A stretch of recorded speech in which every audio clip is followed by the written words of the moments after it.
Okay. So we are recording now. Welcome everybody to our meeting for Asian Coaching Supervisors Network. Great to have you here.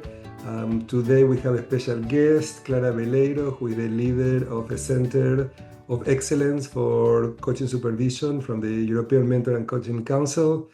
Thank you for being here. Michelle Morel may join us later. Mm-hmm. And for people who are not here with us today, we hope that you can also benefit from this recording. So even though we have a small group today, people may benefit from this later. Okay.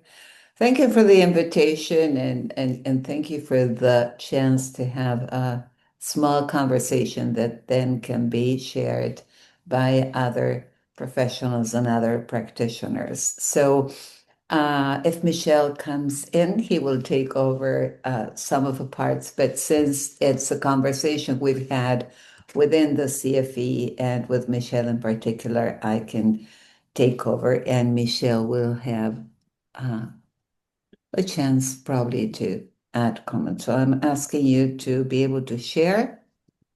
Is that okay? Yeah, there we are. So let's see. So out of the many topics that we have conversations about within our Center for Excellence, we chose today to deal with two topics, which is group supervision, what it is and what it isn't, and reflective spaces. So the idea is just to brief you on where we've made progress, what our thinking is moving towards, and then open the reflection for all of us to say, okay, how do we make sense of this? Does this make sense to me? What do we think we need to continue working towards or doing research on? Okay. So these are the faces of the very many people in the different centers for excellence, the 12 centers, which is quite interesting because this gives us an idea of who do we need to interact with. For example, group supervision and group coaching have things in common. We need research to continue on group supervision and what it means, mentoring and what mentoring means and how it's differentiated from coaching. So all these conversations are happening at the same time within EMCC. And these are the people that are having the conversations around supervision. So I thought it was important to know who they are. Well, Michelle, I think everybody knows him. Anna, who's from Portugal. Joe and Joe, who are not only in our group, but they are also assessors. So they work very much in accreditation and in the 5-day challenge. And they're very interested in how clearly we come out into the community to say what supervision is, what it's not, what group supervision is. So Toko Gibbs, who is now our new representative from APAC after Felicia decided to be in the outer circle, as she said. So she continues to be interested, but not as involved. And me, myself, and I from Argentina. So as you see, the conversation is quite diverse, which is great. And at times it's challenging because we don't always see things the same way. Uh, and that's the beauty of that. So, mission, deepen this understanding, what we were talking about before this conversation began, deepening understanding and broadening the uptake of supervision. We continue to hear from countries where they say we need people coming in for supervision, for explaining to the community what it means, what the benefit is. People who do not have supervisors in their own language yet. So that adds an additional challenge because you might want to get supervised and yet you do not have supervisors in your own language. So all of this is the ongoing conversation for developing our profession. That's why we think the framework is important. And the conversations we have, which is being the conversation hub for everything that goes on in supervision, even what goes on within ICF. So, what is the approach? Mostly is balance, being and doing as professionals. It's providing some sort of stability. There are revisions of a framework, but the idea is to keep it simple, to keep the language simple, to keep the format simple, and to have one single framework and not separate ones for people who do supervision of team coaches or people who do supervision of mentors. So it's that simple, as simple as that image, and we intend to keep it that way. The framework, I think this is something that Michelle always insists on, the doing and the being. And to me, it's quite clear the way it's structured. It's what is it that we do as supervisors? We manage contracting, we facilitate development, we provide support, we promote professional standards. So it's got to do with the three functions of supervision and what we do in order to cater to those needs. Then there is the being, and which is one of the topics that was leading the conversation in Zagreb, that was being, becoming, and leading. The being that's got to do with awareness. How aware are we of self, of relationship, of systems? How aware are we of the emergence of AI within the system we are working in, and how that impacts our clients, how that impacts our practice? To some people, how that threatens our practice or enhances it. So all this is related to our being and how we are in connection with technology and emerging technologies. And finally, the belonging, because facilitating supervision groups is how we show up and how we choose to belong, how the supervisor provides that container where everybody can belong and where everybody can have a voice and learning. So the framework to us is divided into those things, which I think simplifies why we have 8 competencies and what they relate to. You are familiar with this, so I will not go into details, but this idea of creating an inclusive space for the supervision work, this is mostly what we began thinking of when we said, okay, we need to do more thinking in terms of group supervision. So we engage with both individual members and the group needs. We respect individuality. We have cultural issues emerging where coaching is done differently in different countries. We might have frameworks, but we're all living within our own cultures. So the supervisor understands and supports the group stage development. This is quite important. Many times we hear people who say they are supervising when they come in for accreditation, and they're actually mentoring. And they provide the example of the number of hours they have, expected to make them count as supervision, and then assessors say, but that's not supervision, that's mentoring. So we still have a lot of educating to do, which to people who are more involved in supervision might sound surprising, but there is a whole world where it's, what is it? And difficult to grasp.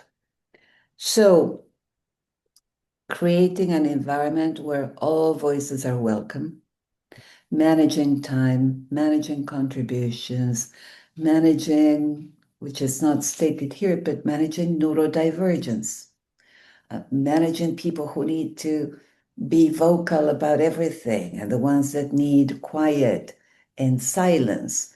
So it's a lot of things that happen in this group supervision and building on group resonance and using that resonance and not falling into collusion with one person and another, where you do see that some people are teaming up in a way of thinking and going into group thinking rather than going into collective wisdom.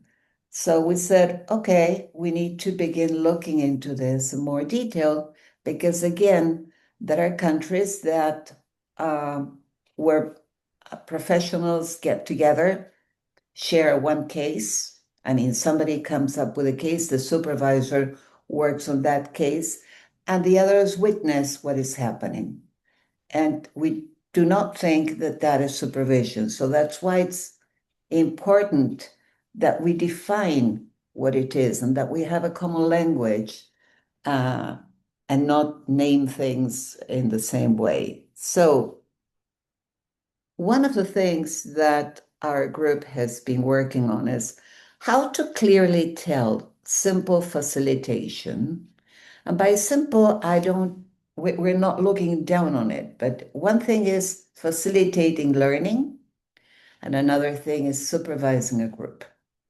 So how can you tell that as professionals, we're doing what we are saying we do, that we walk the talk, and that everybody has access to good quality group supervision? And probably that's why for now, it's not part of all the things you do for accreditation, but it's part of continued development. And given the fact that in many countries, group supervision is very important and very present, we feel that we need to take it into account and we need to define it and be clear about it. How many of you do group supervision more than individual? It's a small group, so you can just open your mics.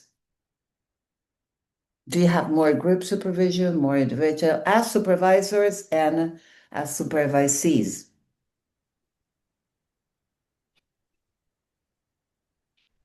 You're on mute. I might be about 50-50 right now. Okay, good. And is there any reason or liking or preference behind it?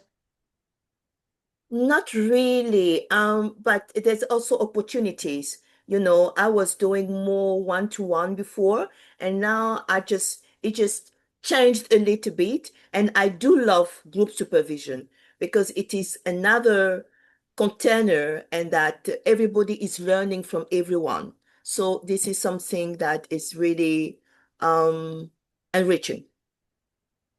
Yeah, that's precisely the position we hold, and we will go into that later. What about the rest of you? How much individual or group supervision, or where do you say, I like this better than this? We all have our preferences. So I do just a little bit of supervision. I'm moving slowly. I work full time, so supervision is something I'm getting very close to the hours for EMCC.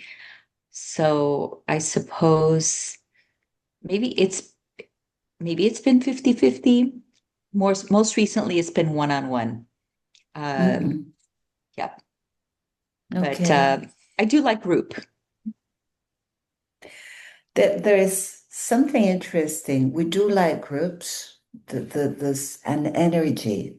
There's something going on that does not always happen when it's just the two of us. It might be more intimate, it might be more whatever.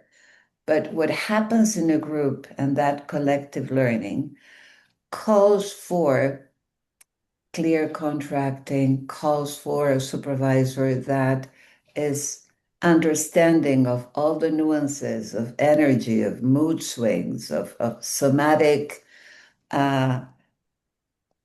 evidence that we might feel, and how we bring ourselves and how we invite others to bring themselves. So we feel that we need to be very careful on that.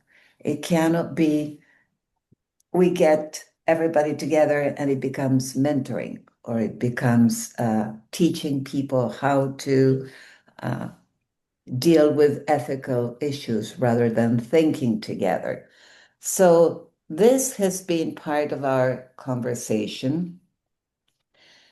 And some of the things that, and I would like you to do your thinking and reflecting on this, is group supervision is in parity.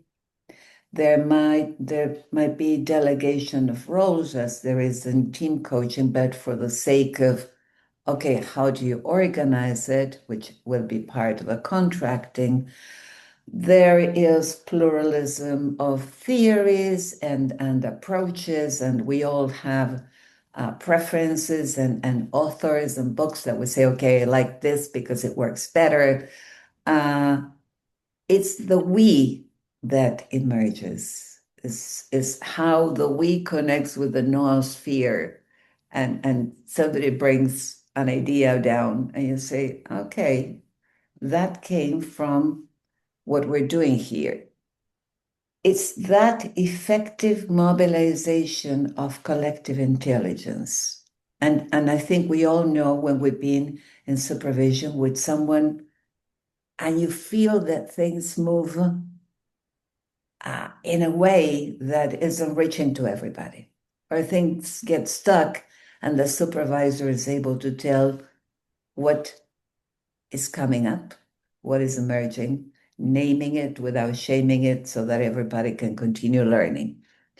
So one of the things Michelle brought up is there are so many facilitation processes, and we might say, this is supervision, this is not.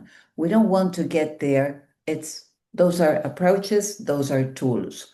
But we do want to go into how we provide for resourcing, for development, for reflection, and how this is a very effective field where learning happens and where supervision is key. So this is the proposed definition that Michelle and Ken Giglio, who is from the US, began shaping and concocting, and then we contributed, and then we took it to Zagreb, and we said, okay, this is it. And some people began tweaking some things. So who likes reading out loud so I don't do all the talking myself? And somebody can take over reading what we don't have mind come up reading. with. Okay. I was going to volunteer as well. Okay, it's okay. Go ahead, Elaine. Okay. Group supervision is a structured, collaborative, and reflective space in which practitioners, coaches, mentors, supervisors bring their work to a supervisor and peers in order to learn, receive support, and maintain ethical and professional standards. Through dialogue, collective intelligence, and wisdom, and multiple perspectives, the group explores the practitioner, the client, the relationships, and dynamics involved, and the wider organizational and systemic context. Effective group supervision balances developmental learning, accountability, and restorative support while deepening awareness, competence, professional identity, and the group's shared capacity to generate insight and wise action. Okay, so I would like you to take a couple of minutes to savor the ingredients that go into this proposed definition and maybe share what comes up for you. Is that what group supervision is to you? Does it sound like too little, too much? So I have not seen this before, Clara. The first time that I'm seeing it, I like it. So the first reaction is I like it. The second reaction that I had is, oh, this is pretty similar to supervision. So supervision in general. So, Okay, you so mean not to group supervision? exactly. So I would say that the first and third sentences are also applied to individual supervision, Mhm. because individual supervision is also a structured, collaborative, and reflective space in which the practitioners bring their work to a supervisor without the peers would be, in order to learn, receive support, and maintain ethical and professional standards. And also in individual supervision, you balance individual developmental learning, accountability, and restorative support while deepening awareness, competence, professional identity, and the shared capacity to generate insight and wise action. So these two parts for me are pretty similar to individual supervision. The different one, the one in the middle, is about the dialogue. Through dialogue, but also in two people's conversation, there is a dialogue. What is Mhm. not there are the multiple perspectives. But other than that, for me, it's very similar to individual supervision. What is good, because it should be that way. It should be supervision, what you do in supervision, that are all of these components, but instead of being two people, you have a group that bring their perspectives and their wisdom. The problem, and this I have seen, and you have been in my program, Clara, so you know that you were trained a little bit as a group supervisor in my training, like Elaine here. Either when people are in training and learning supervision and group supervision, they just facilitate the conversation. They don't do everything else that you do when you are doing individual supervision. So that is the risk. That is the issue that I think you are bringing. What I see in people who are not very aware or unfamiliar with the EMCC definition of supervision to start with, Mhm. because the people who are facilitating groups, instead of doing group supervision, you also wonder what they do in individual supervision. You wonder what kind of supervisors they are also working individually. I don't know. I'm just bringing some ideas to discuss. That is what I love of the beauty of this space. That is very few people, so we can bring out anything, uh, much in the same way we do when we do group supervision. We welcome wisdom and we welcome reactions. So that is what comes up for you, not very different, something that is more focused on collective intelligence and wisdom. And the dialogue, which is not just a conversation, but the energy of a collective dialogue is what we are referring to more in the lines of Baum as dialogue. Anything else that comes up for you? That's one thing that I'm seeing, maybe needs clarification for me. We are talking about group supervision, and I see in the first paragraph that we're talking about coaches, mentors, and supervisors. Is a group supervision that is going to be facilitated by mentors? I just need some clarification there. Okay, coaches, mentors, and supervisors are the clients of supervision, Okay, all right. right? So we have included that because, of course, we favor supervision of supervisors. So, and we could expand to team coaches where the conversation begins to be, okay, do I need to understand how teams work to supervise a team coach? ICF is saying, okay, to renew your team coaching credential, you need to be supervised. And the question is, can I be supervised by a supervisor who is not a team coach? I'm not providing an answer. I'm just opening the field for us to say, okay, I think who that do the I key look word, for? and I think most of us here, English is as a second language, I think for most of us here. So I think that the key word here maybe is practitioners. So Mhm. practitioners. So we have the supervisor and the practitioner. The practitioners are the members of the group. Exactly. And the practitioners can be coaches, can be mentors, can be supervisors. And that was an interesting conversation that came out in one of my meetings recently. I don't remember which one now, but it's about mentor coaching, supervision of mentor coaches, because that's something new for ICF too. That ICF is proposing as part of the training of the mentor coaches to receive supervision. So the supervisors now has an opportunity to provide supervision to mentor coaches on their mentoring, not on their coaching, as part of the hours to receive training and renew their new specializations as mentor coaches. So that's something completely new. Which is not a credential, but a specialization, because Exactly. they To clarify, yeah. have been good at clarifying that. But you can Which is supervise the people who need to renew their specialization. Supervision is a valid way to get continuing education. absolutely. And also the difference, which to me, I admit was like, what are we talking about? The EMCC is mentoring council, and by mentoring, we mean a professional activity that would be in parallel with coaching, with its own differences. In ICF, when we talk about mentoring, it's usually mentor coaching. It's not a mentor, right? Because it's ICF, International Coaching Federation. So those distinctions, we have a group, and Rosella was one of your students. We call ourselves peer supervisors and buddy supervisors because we did it together. So when we were together, we said, okay, we are buddy supervisors. Rosella is also having a challenge of explaining precisely what mentoring is. And it's not, because some coaches say they coach, but they're doing what I call undercover mentoring.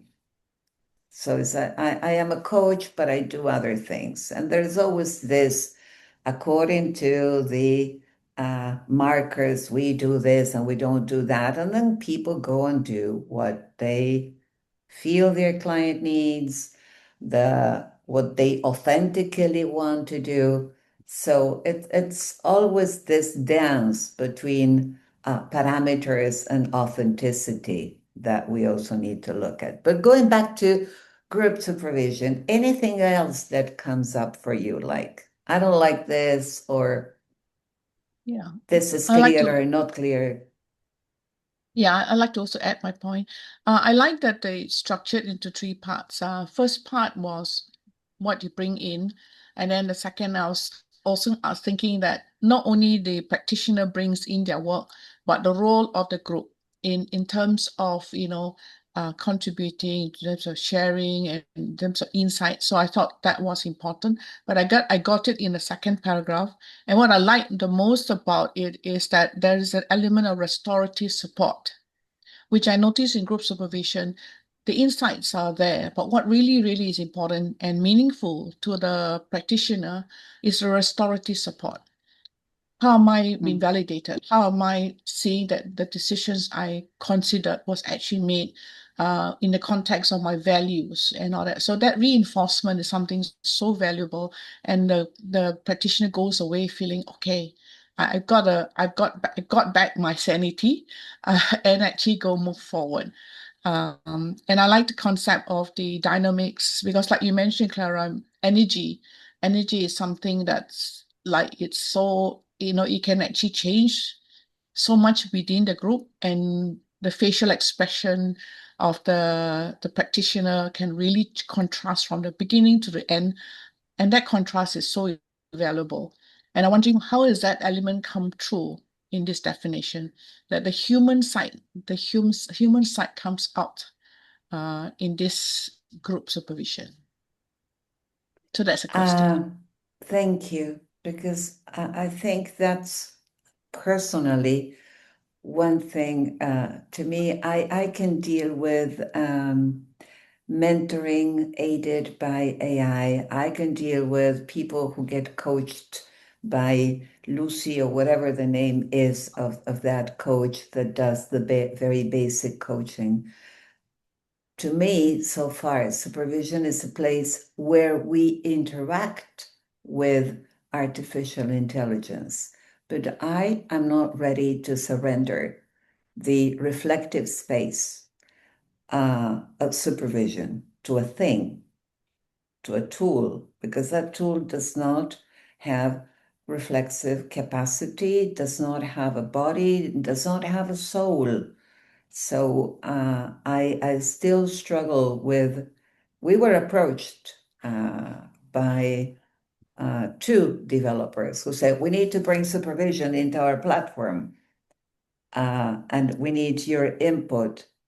And we said, well, wait a minute, if we talk to you, we need to talk to each and every developer out of ethical standards, because it would be favoring one and not the other. So at that point, we said, okay, let's take a step back and see how this unfolds, because we do need to reflect on where our human reflection continues to be important to support our profession.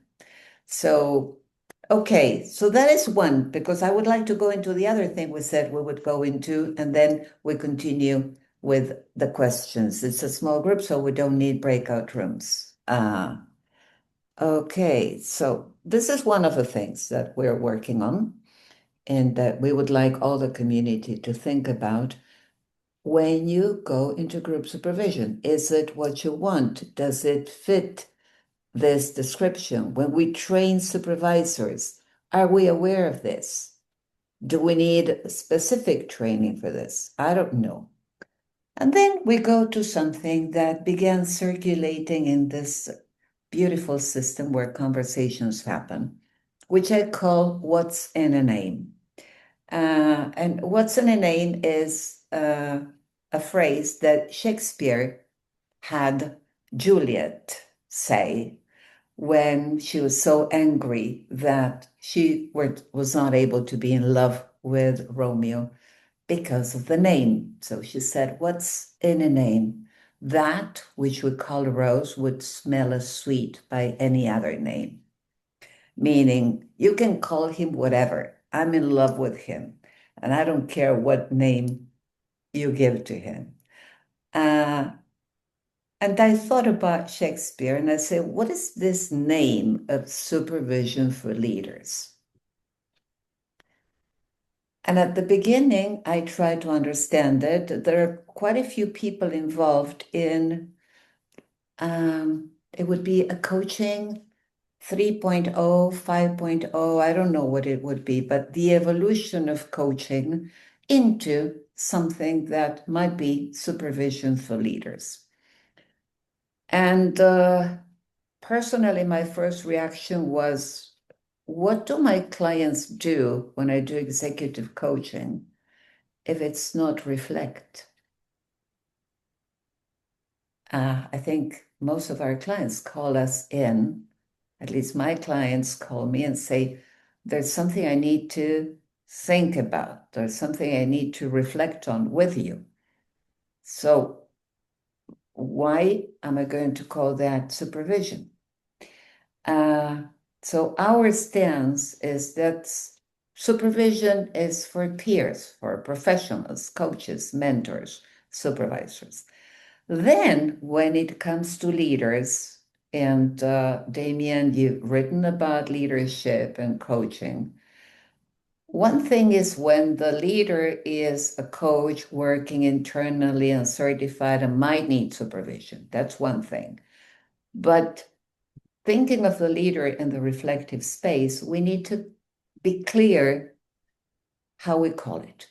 And we cannot call it supervision for different reasons. And again, that's our thinking, and you can challenge it. Our stance from within EMCC, and the grounds for that, is that we need to create clarity in the market. If we go out into the market and we say, okay, now you do executive coaching, but I'm a supervisor for leaders. What is that? So my coach is not as good as a supervisor. It doesn't bring clarity in the market, it brings confusion. The other thing is that if I'm working with a leader, and I'm a supervisor, I seem to have some sort of control. And worse yet, I seem to have a commitment to outcome. If I'm supervising you, your work as a leader should be better than what it is today. And we know that we contract with our clients, but we contract for the goals they want to achieve, not for what we think they should be doing, which unfortunately, what's in a name is the word supervision came out wrong from day one. That's why we keep saying supervision, dividing it and doing any kind of strange thing. So that is already a challenge among coaches. Let's not expand it to leaders. No.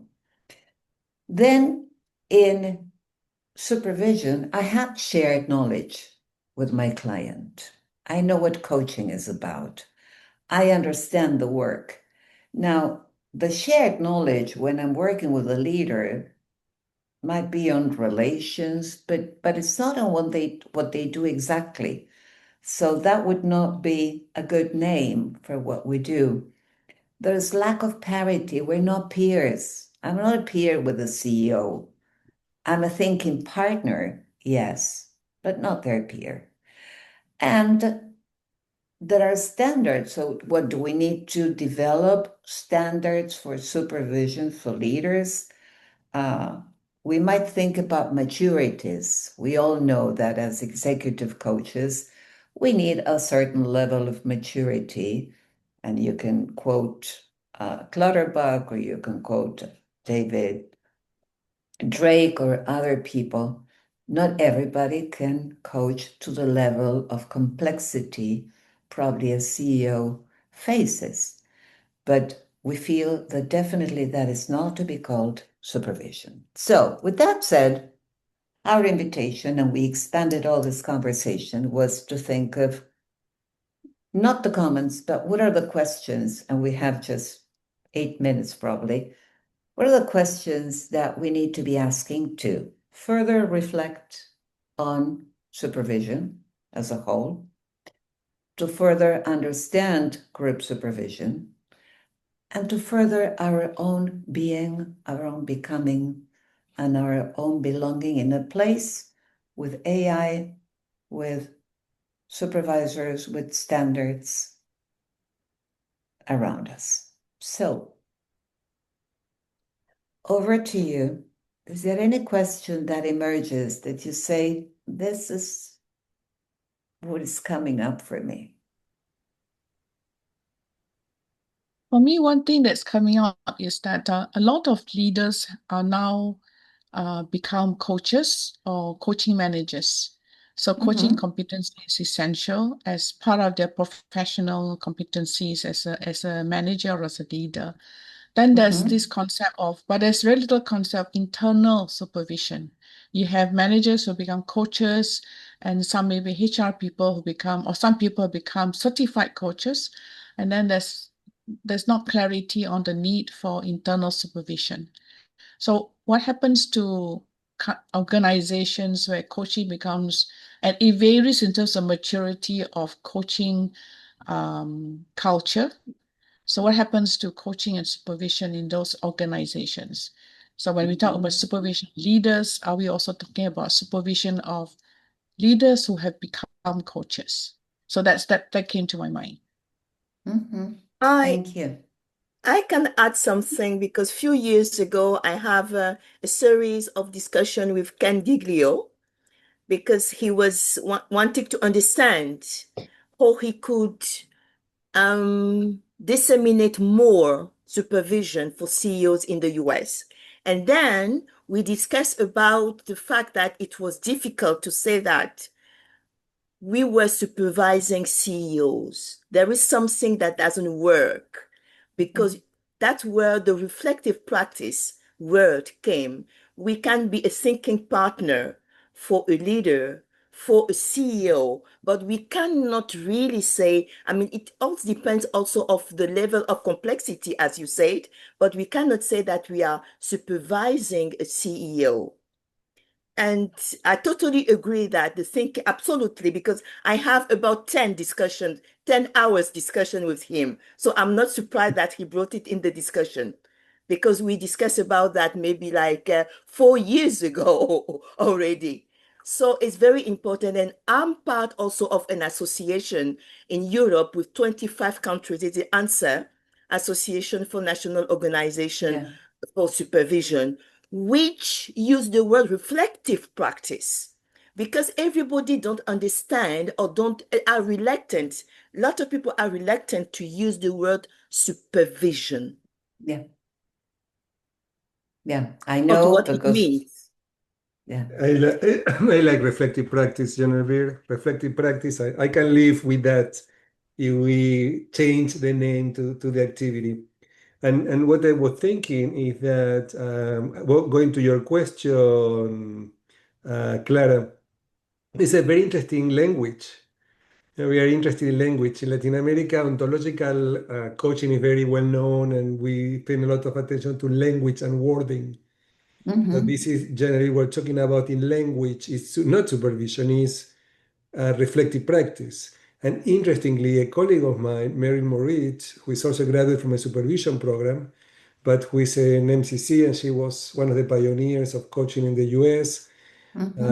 She, after she went through my supervision program, she said, "Oh, I am starting to supervise my clients, the leaders that I'm working with. So I'm not coaching them anymore. I am supervising them."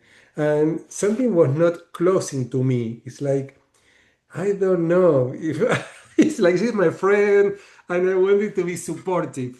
But I think that, like her, a lot of people are including, after they get trained as supervisors, supervision skills, including reflective practice, to the work that they are doing in different settings. So what if what you learn as a supervisor also make you a better coach? And you start Okay. including some of these reflective practices not only in supervision but also in coaching. And when you're coaching leaders, what happens if you start having a different approach? And as you said, Clara, the boundaries with mentoring or consulting is the big elephant in the room because like everybody is doing Absolutely. it and they come to supervision feeling very guilty because they are not following the ICF core competencies and they are doing some mentoring because this is what the client wants. There was a very interesting conversation in coaching.com a couple of weeks ago on this, on, okay, can we be authentic? And how do we move between authenticity and compliance, which I think is the key point. Now, going to the point of becoming a better coach, supervision, Tatiana said it long ago. She said, it's not a postgraduate degree for coaches. It's a different thing. So stop thinking of it as a postgraduate degree. I call myself, for my clients, their CRO. I say, I'm your CRO. I'm your Chief Reflection Officer. And that's what I call myself. I come to your company and I will be your CRO, but I'm not your supervisor. I'm careful because words, as Damian, you said, in ontology, words generate reality. And we do not want to favor a reality where we begin supervising leaders. We coach leaders. And if anything, we help reflect. And who knows, we need another name that can tell in a way what, Chief Reflective and Officer is amazing, Clara. You should write a book about it. I'm thinking about it. I should talk to you Of first course. to get me ideas. But that is what I say. And sometimes they call me and say, you know what? I fired you, but I need you back. I need my chief reflection officer back. Because sometimes I say, okay, I'm fired because you are already doing your thing on your own. So you don't need me. I'm out. But then they say, no, I want to rehire you. And I love that happening. We need to wrap up because we're at the top of the hour Yeah. and it's I'm getting late sorry. in Buenos Aires. I'm sorry I got carried away. So I Yeah, just want that's to right. know how this has landed with you. One word on feedback from this very elite group. I like elite. Nice. It is very Generous. interesting. Very interesting. I enjoyed very much. That was very interesting to me. I think to be Okay. continued, but very, very interesting framework. The Thank last you. piece, this last part of the conversation, I guess I'm not keeping up with what's going on in coaching, but I'm confused. Okay, we can Okay. have a follow-up Yeah. conversation with a glass of wine in the hand, Elaine. Yeah. Okay. So, Supervision of leaders? What? Okay. I like to also add, okay. I like the last part because in terms of executive coaching, I actually do a lot of reflective. So I encourage my clients, my leaders to actually to reflect. So the reflectiveness is a powerful element. So reflective practitioner or reflective practice is to me the essence of a lot of things. So I really like that part. Thank you. Great. Excellent. And my thinking goes, just to wrap up in this direction, said, which questions do we need to be asking? And we came up with impressions and perceptions and feelings and what we like and we don't like. And I think we need to go more into interrogative mode to solve these puzzles of what is and isn't. So thank you so much Yes. for this time together. It seems that we Thank need you very another much. And I session. think we all need a thinking partner. Yes. Every human being needs a thinking partner. So that's where it becomes very interesting. Yeah. A thinking partner, Genevieve, that is not AI. Okay? That Then is not absolutely, we were soul. So, absolutely. This is another human that Yes. you can interact with. Totally agree. I totally agree. Yes. That's why we come back every so often because we are thinking Yeah. partners with soul. Thanks, Damian, Angie. So, Clara, thank you for joining at midnight. It's already in Buenos Aires. Thank you for, or no, 1 a.m. in the Past morning. midnight. It's 1 a.m. Past in the morning midnight. now. So thank you for staying till so late.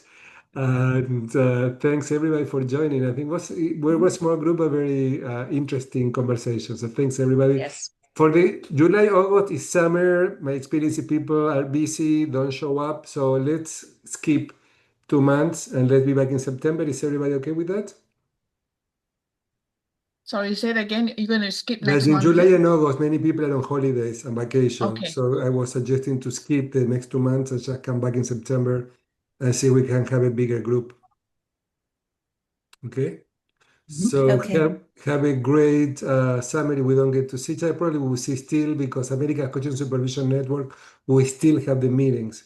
So I think that Sinjo for you is too bad. It's not a good timing. But for the rest of us, we may be able to join there are a couple of sessions that are coming up that are interesting, including Clara coming back to do this at I think it's a really nice presentation. Particularly this part about questions, what questions would you like to ask? I think that you have more time and be sure that people answer that question and come up with questions versus answers. That would be great. Yeah, that is what I would like. Inhabiting To Questions continue, versus so we can answers. continue the conversation there, Genevieve, if you can come.